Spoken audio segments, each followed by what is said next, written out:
Alright guys, so I know we talk all about the HELOC on this channel, but I've been getting lots of questions lately around the basics, so I thought let's circle back, go back to the fundamental stage, walk through the very basics of the HELOC, which is a foundation for you to understand all the future concepts and future videos that we'll put out so you have a very good understanding and good knowledge base to build on.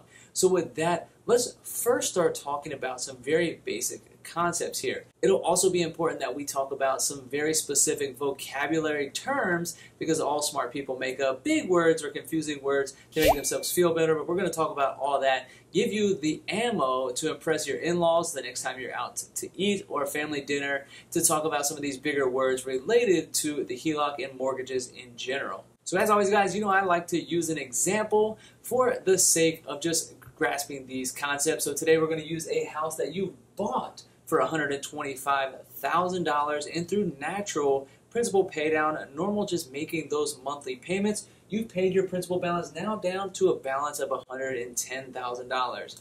In that same time, the market has appreciated, giving this property a current value of $200,000. So in this example, in our first vocabulary term that we're going to talk about today is equity. Equity is what the property is worth minus what you owe on that property. So in this example here, this equity is at $90,000. So you have $90,000 of equity to your name, or said otherwise, this house contributes $90,000 to your net worth in general. So that's the first key piece to understand with the HELOC, is determining what your equity position is in your home. And again, this value can be found by going out on a quick Zillow search. Just find a general idea of what Zillow thinks your house is worth. If you really want to get into the details, reach out to an agent, but Zillow will cover most bases here. To find out this number here, you just need to go on your current mortgage statement, look at what your current balance is, and it's a simple math equation. If you can't subtract, you're probably not going to be an effective user of the HELOC in general. So first step is to determine what your equity position is. And next, we're going to talk a little bit about risk. So anytime you're borrowing money, risk is going to be a big factor in how much you're paying, or the cost of capital is another vocabulary term used to describe what's the interest rate you're paying on the money that you're borrowing. And so from the bank's perspective, they're saying, all right, I'm going to give you this money. There's a slim chance that you're not going to pay me back. So what's the cost that I'm going to charge you every month to pay for that risk? All right, that's a very broad topic, but you need to understand that when we start to talk about borrowing capital, especially when you get in large sums of money. So a very basic example is credit cards. All right, so when you borrow money from a credit card company, you really aren't tying a specific asset, or you don't have any collateral for the credit card company to go after if you don't make that payment. The only thing they can go after, and the system that we use, is called your credit score. All right, this has the effect of the carrot and the stick, where the carrot is really the reward and the stick is kind of the whack in the shins when you don't do what you're supposed to do. So credit score is what they use when you don't really have assets as collateral. So if you make your payments and you do good, you pay your payments on time, hey, we'll go tell the credit people that you're great at borrowing money, and we'll boost that score up. And vice versa, if you don't pay us, we're going to get the stick out, whack you in the shins, and beat that credit score down to make it even more difficult for you to borrow capital in the future. And for the reason that you don't have any collateral, you pay a higher interest rate. There's a higher risk associated with you not paying. This is why credit cards are typically in the 10 to 20% monthly interest rate, and why it's a horrible tool to borrow capital on for long-term endeavors. So that leads me to the example here when we're talking about HELOCs and why you might consider a HELOC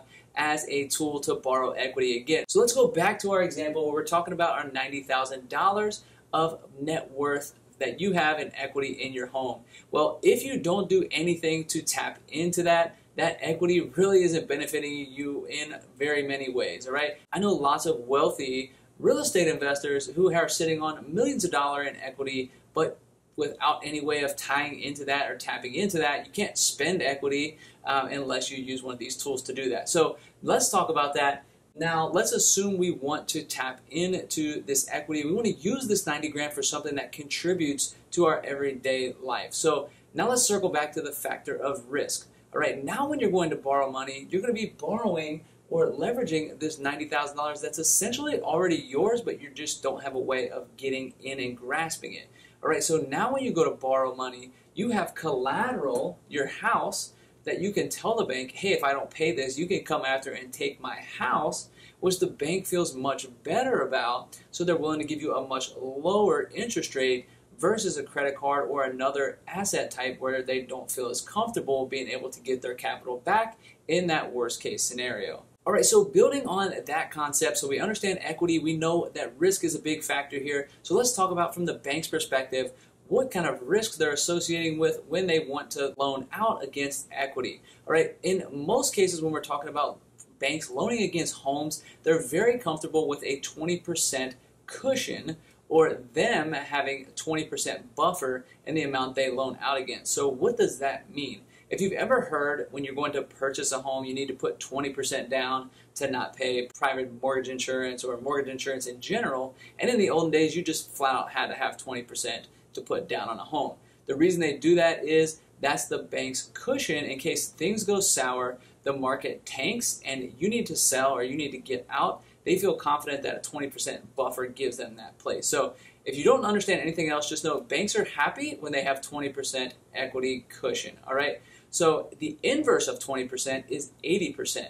So banks are willing to loan up to 80% of your home's value. So, and we already figured that out before, your value in this example here is $200,000, all right? So banks feel happy when they only loan out 80% of that value. So in this example, 80%, and another vocabulary term here is loan to value, often called LTV. So we have 100, if we took a loan out for 160K, we would have 80% LTV in this example here when our house is worth 200K. Now, if you want to know how to figure that out, if it's not an easy number, like a round number like that, take whatever your value is and times that, multiply by 0.8 in your calculator, and it'll spit out what 80% LTV means to you. So why does this number become important? They would feel comfortable loaning out $160,000 on a property that's worth $200,000. All right, so now let's circle back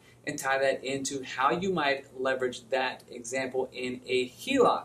So we want to take out this $90,000. We do owe $110,000. So this is where things get a little bit tricky, all right? So your $110,000 mortgage does stay in place for HELOC. That's one good factor, especially if you have a good mortgage rate that you don't want to disturb. Keeps this mortgage in place and lets you tap onto that in addition, and we'll talk about that right now. So 160K is where they feel comfortable, but you already have $110,000 against that house. So you basically take your 80% LTV and minus what you already owe. So in this example, we'd have 160 minus 110 here, and that would give you $50,000 that you could potentially get a HELOC for in this example.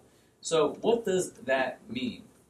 So let's assume we go through with this. We tell the bank, yes, we want to tap into as much as possible. We do want to take you all the way up to that 80% LTV mark here. So what that does, that adds a second loan position, or lien position rather. So how that relates to HELOCs is when you go and get this second one for $50,000, I know it's hard to read there, this second box here, so $50,000, they would be a second lien position behind your first position mortgage. And basically, if you were to sell that property, your title and office would now make sure not only was this lien satisfied, but also that you didn't owe anything on that HELOC, or if you did, that the sales price was enough to cover both lien holders so they could both sign off and release that property. So a couple other factors to keep in mind when considering a HELOC, and what I often tell people is it's zero risk to you to open a HELOC, assuming that you have that equity, because unless you use it, you don't pay anything on it. You just pay interest on the money that you use, and typically you're not even paying an appraisal fee to get this open. If you do, maybe you're out a couple $100, and you can decide if that's a risk factor for you, but typically you're either paying an appraisal fee or a yearly maintenance fee as a bare minimum, and to have access to $50,000 in case an opportunity comes across your plate, in the real estate investment community, that's typically a big bonus, and I'd be willing to pay a couple $100 all day to have that benefit. So that's a key pro, and why I tell people if you have equity, what's the harm in opening up a line up? And if no deals come across your plate, you don't ever have to use it and you're not out any money. And another piece is, once you open this up, it typically creates a separate checking-like account that you actually have money in. It looks just kind of like a separate bank account, and you can actually wire money out of that account to a title company, or you can actually do it to your checking account and go to Vegas and put it all on black. I highly don't recommend that, so don't do any of this if you have any temptation to do something silly like that. But once you have this in your account, you can send it out to other accounts and wire money. So it gives you full power. It's almost like you have that money, you just don't pay on it unless you use it.